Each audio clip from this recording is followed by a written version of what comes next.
आणि कीटकनाशकांवर जीएसटी लागतो। मित्रांनो, शेतकरी बांधवांकडून जो या पद्धतीने हा जो मोठ्या प्रमाणात जीएसटी वसूल होतोय, आम्ही स्वतः कृषी केंद्र चालकांच्या संघटनेच्या मार्फत भैयासाहेब वारंवार सेंट्रल गव्हर्नमेंटचा प्रयत्न करतोय की तुम्ही हा जो जीएसटी शेतकऱ्यांच्या मागे मारताय हा काढा। व्यापाऱ्यांकडून तुम्ही जीएसटी घेत असाल, आमचं काहीच म्हणणं नाही, परंतु जर तुम्ही शेतकऱ्यांकडून रासायनिक खतांच्या आणि कीटकनाशकांवरती जीएसटी लावणार असाल तर हे काही योग्य नाही।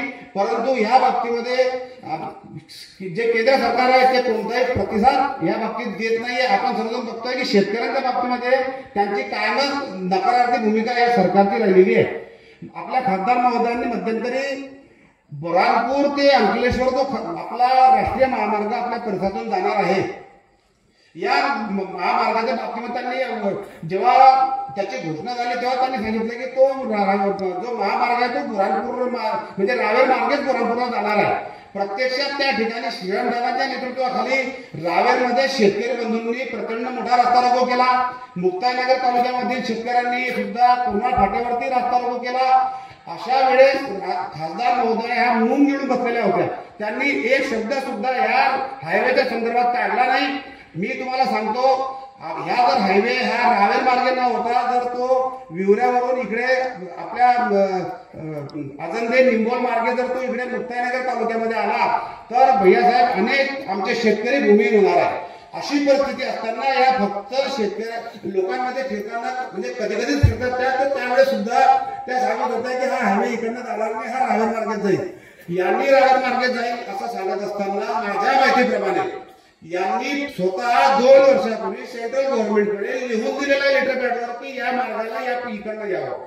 जर हे खोटं असेल तर त्यांनी उद्याच्या दिवशी याचा खुलासा करावा। दुसरी गोष्ट अशी की जर वारंवार तुम्ही सांगताय की हा महामार्ग हा बुरहानपूरला रावेर मार्गे जाणार नाही तर याच्या बाबतीमध्ये नोटिफिकेशन कसं निघालं याचा सुद्धा त्यांनी खुलासा करावा। अशा पद्धतीने लोकांना जर तुम्ही फक्त थापा मारणार असाल आणि तुमची खासदारकी तुम्ही तुमच्या स्वतःच्या परिवारासाठी मिळवणार असाल तर या ठिकाणचा युवक हा निश्चितच या वेळेस परिवर्तन करणार आहे आणि श्रीरामदादांना या ठिकाणी तो निश्चितच खासदार करून या ठिकाणी पाठवणार आहे। मोदी साहेबांच्या बाबतीत माझ्या आधीच्या वक्त्यांनी सांगितलं, फक्त मी इतकं सांगून आपल्या माझ्या शब्दांना विराम देणार आहे की त्यांनी आम्हाला मागच्या 10 वर्षापूर्वी एक शब्द दिला होता आमच्या शेतकरी बंधूंना की मी लागत से दुगना दूंगा।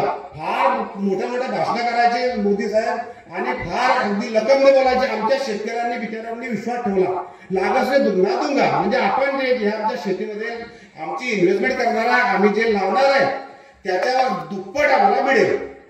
कोणत्या शेतकऱ्याला सांगा की त्याला लागत त्याच्या लागतपेक्षा दुगना उत्पन्नाचा आम्हाला पैसा मिळाला, याच्यावरती मोदी साहेब ब्र बोलत नाही। आज आमचा शेतकरी हा अतिशय आपण बघतोय की कापूस असेल किंवा इतर कोणते असेल त्याच्यामध्ये त्याला जे मागच्या 10 वर्षामध्ये सुद्धा पूर्वीचे जे भाव होते त्याच्यापेक्षा सुद्धा उलट भाव रिव्हर्स आले। अशी परिस्थिती असताना मोदी साहेब त्याच्यावर सुद्धा लागत दुगना दूंगाच्या बाबतीमध्ये त्यांनाही विसर पडलेला आहे। त्यामुळे मी आधीचा वेळ न घेता या ठिकाणी आदरणीय भैयासाहेब आणि श्रीरामदादा यांना सुद्धा या ठिकाणी आपल्यासोबत बोलायचं आहे। त्यामुळे आधीचा वेळ न घेता मी आपल्याला फक्त एवढीच विनंती करेन की अशा निष्क्रिय खासदाराला यावेळेस कोणत्याही परिस्थितीमध्ये आम्ही लोकसभेत पाठवणार नाही असा पण करा आणि श्रीरामदादा यांना मोठ्या मताने निवडून द्या अशी विनंती करतो व थांबतो। धन्यवाद।